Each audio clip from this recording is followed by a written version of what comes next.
le changement du modèle agroalimentaire, c'est quelque chose qui se prend par le haut et par le bas. L'un ne s'oppose pas à l'autre. Il faut changer le système par le haut de manière politique, mais ça aussi, ça peut passer par des choses par le bas, c'est-à-dire qu'il faut que chacun de nous s'engage à différents niveaux. Il y a pas mal de manières de faire au niveau local. On peut participer à des associations de consommateurs, il y a certaines fondations, je pense à Equibio par exemple, qui sont intéressantes à aller regarder des mouvements comme les incroyables comestibles. C'est des petites choses, mais c'est intéressant de faire grossir ces petites choses. Voilà, mener des actions de sensibilisation. L'acte d'achat, on le dit régulièrement, c'est le meilleur bulletin de vote.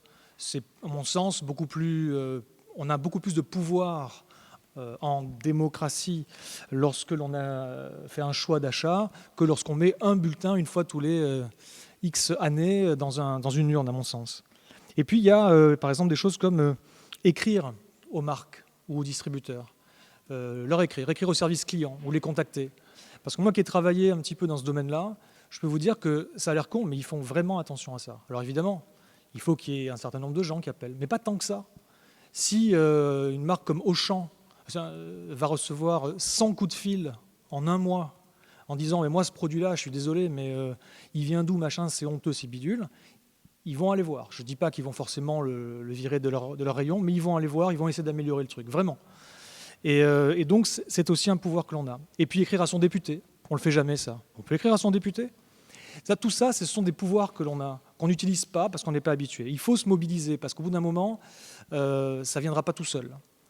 Bon, on parlait de restauration collective. C'est une énorme part de la demande, la restauration collective. Est-ce qu'aujourd'hui, il y aurait assez pour fournir toutes les restaurations collectives en bio Non, évidemment non. Mais ce n'est pas le problème. À partir du moment où on déciderait qu'il y a un énorme appel, une énorme demande de la restauration collective. La restauration collective, ce n'est pas que les écoles. C'est évidemment les services publics, les hôpitaux, les ministères, l'Élysée, le Sénat, l'Assemblée nationale et compagnie, quoi. Donc, comment ? Les prisons. Et les prisons, bien sûr, et les prisons. Donc c'est une quantité de gens, c'est des centaines de milliers, je pense que c'est des millions de personnes, clairement. Donc il n'y aurait pas de quoi les nourrir tout de suite. Mais un tel appel, une telle demande ferait évoluer le système, s'il y avait cette volonté politique-là. Pour l'instant, elle n'est pas là, pas complètement. Bon, à titre perso, tu as également parlé du gaspillage. Bon, déjà, on va prendre les choses dans l'ordre. Au début, si on produit mieux, et on a vu qu'il y avait quand même des manières de mieux produire, si on rationalise un petit peu l'usage des ressources et la manière dont on organise toute la chaîne jusqu'à la transformation, la distribution, déjà, il y a pas mal de pourcents à gagner, que ce soit au niveau du climat ou des impacts environnementaux, que ce soit au niveau de la santé. Derrière, si on gaspille moins, parce que c'est absolument aberrant et innommable, enfin c'est immoral, j'ai presque envie de dire, ce qu'on gaspille aujourd'hui, et là où il y a un gros gisement d'amélioration. Derrière, si on apprend à consommer mieux, alors ça peut passer par les circuits courts, ça peut passer par des choix de consommation, on est conditionné, un certain nombre de conditionnements qui sont mis en place, ou par la publicité, mais pas que, pour nous faire consommer beaucoup. On n'a pas besoin de manger autant. Alors moi, je ne suis pas un bon exemple parce que j'ai pris du bide, là, mais, parce que je mange trop. Mais on mange tous trop. Et notamment, il y a certaines choses qu'on pourrait vraiment un petit peu diminuer. Je vais mettre les pieds dans le plat. Il faut manger moins de viande et de produits laitiers.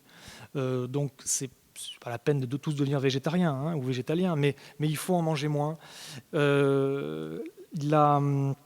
Aujourd'hui, il y a des manières de faire de l'élevage qui est tout à fait sain, on va dire, mais il n'y a pas manière de faire sain pour tout le monde si on en bouffe autant. Voilà, ça c'est absolument impossible. D'ailleurs, ça a des impacts sur les pays du Sud. On en parlait tout à l'heure aussi. Et il y a moi je connais 3 types d'impacts en fait indirects finalement sur les pays du Sud. Le premier, c'est que notre industrie de la viande chez nous n'existerait pas sans les tourteaux de soja importés d'Amérique du Sud, par exemple. Les tourteaux de soja fabriqués là-bas, c'est des monocultures qui sont accaparés par des grands terriens, par des grands propriétaires terriens, et qui ont viré les petits producteurs qui se retrouvent à rien bouffer, quoi. Ils n'ont plus de terre, les paysans sans terre. Bon.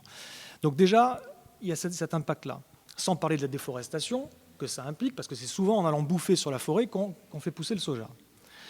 Ensuite, l'autre, c'est ce que tu as dit, c'est qu'il y a, on va aller, j'avais noté tout à l'heure, faire produire dans les pays du Sud ce que nous, on mange hors saison. Voilà. Donc déjà, c'est un petit peu un drôle de schéma mental. Et puis le troisième truc, c'est aussi que nous, on a une surproduction, on bouffe trop, on produit trop. Et donc le surplus, on va l'écouler dans les pays du Sud à bas coût, à bas prix. Voilà, on va vendre nos surplus alimentaires dans des pays et du coup, ça leur fait une concurrence déloyale et ils ne peuvent pas développer une nouvelle agriculture et des schémas. Voilà. Donc, il faudrait revoir tout ça. Mais ça, ce n'est pas à titre personnel en termes de consommateur, mais une fois de plus, on a quand même un pouvoir en allant exiger ça, en allant écrire à son député, etc., ce que je disais tout à l'heure. On a un certain nombre, on a voix au chapitre si on est plusieurs à s'y mettre. Bon voilà, et donc quand je disais consommer moins de viande et de produits laitiers, il y a quand même une manière d'y arriver, ou plusieurs manières d'aider à ce qu'on aille dans cette direction-là. Déjà, le développement des alternatives végétales, il y a des choses vraiment super, et puis la sensibilisation à l'alimentation, à la gastronomie même végétale. Et je pense qu'il y a ici un gros pouvoir, enfin en tout cas une grosse responsabilité du corps médical. Tout à l'heure, je parlais du corps médical pour jauger le contenu nutritionnel des aliments et éventuellement les saloperies chimiques qui peuvent être à l'intérieur. Mais il y a aussi une responsabilité du corps médical pour nous informer sur les autres manières de s'alimenter. Et aujourd'hui, force est de reconnaître qu'en France, parce que c'est le cas dans un certain nombre de pays, mais alors la France, on est vraiment hyper rétrograde là-dessus, les médecins, la plupart des médecins, sont, j'ai pas peur de le dire, complètement incompétents en matière nutritionnelle. Voilà, ils ont une douzaine d'heures de formation sur un cursus de 7 ans, sur la nutrition au sens large. Ils n'y connaissent que dalle. Et tout ce qui passe dans la communication et donc derrière dans les recommandations officielles nutritionnelles, ce sont des stéréotypes.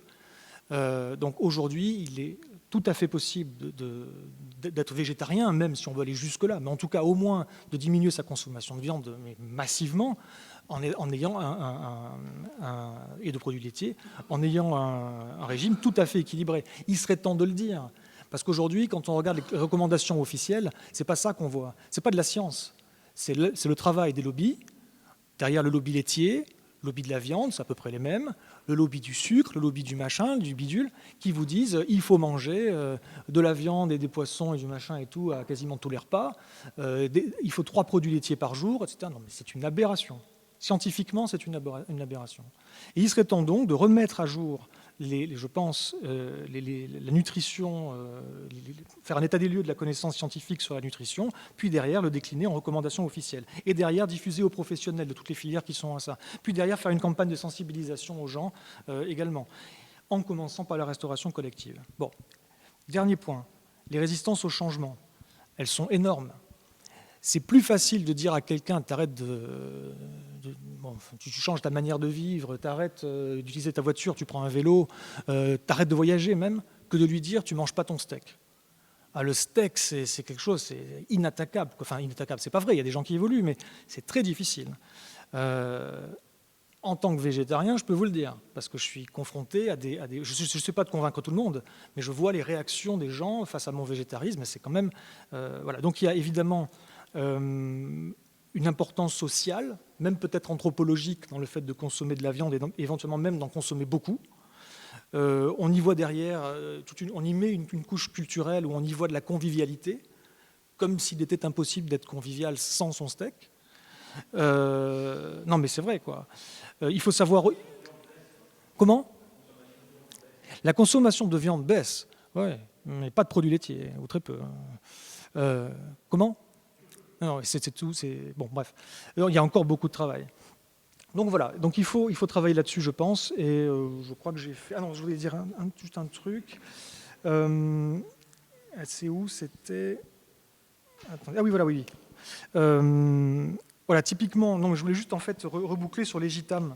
Parce que faudra qu'on bosse ensemble.